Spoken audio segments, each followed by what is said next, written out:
Hey everybody, today I'm going to fit the Montone Bar Risers, and I just wanted to say a few words before I fit them, and hopefully it'll be helpful to people.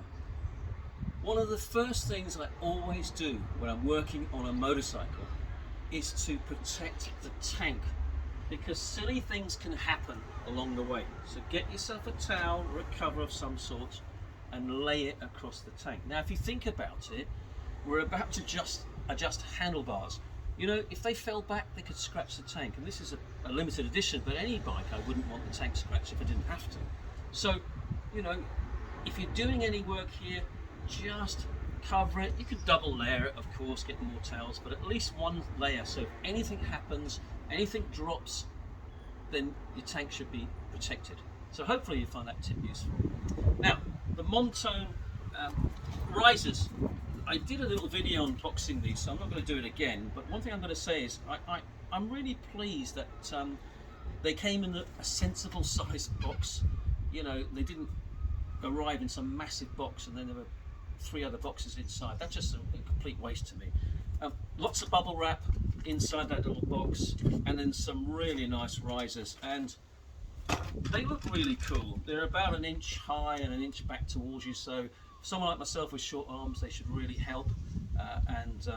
You know, I'm going to fit them very shortly. A few things to get ready before you fit them. You are going to need an Allen key, and people always say, well, what size Allen key? And I say, the one that fits.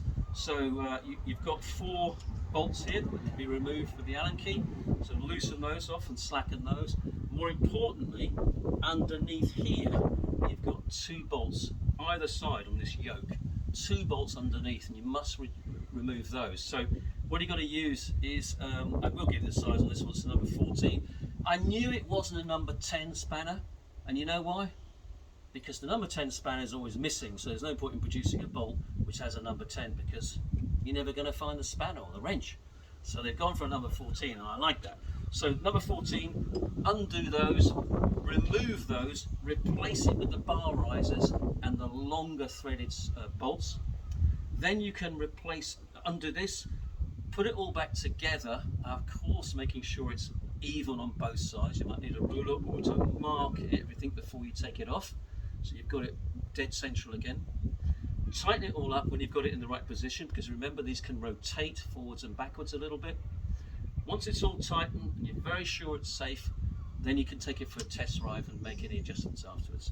As I say, I'm not going to do it all on video now, it would take too long, but I hope there's a couple of ideas and a couple of thoughts you haven't had the time to consider, particularly covering the tank. I think it's a great learn, and take it from experience, you really don't want to scratch your tank.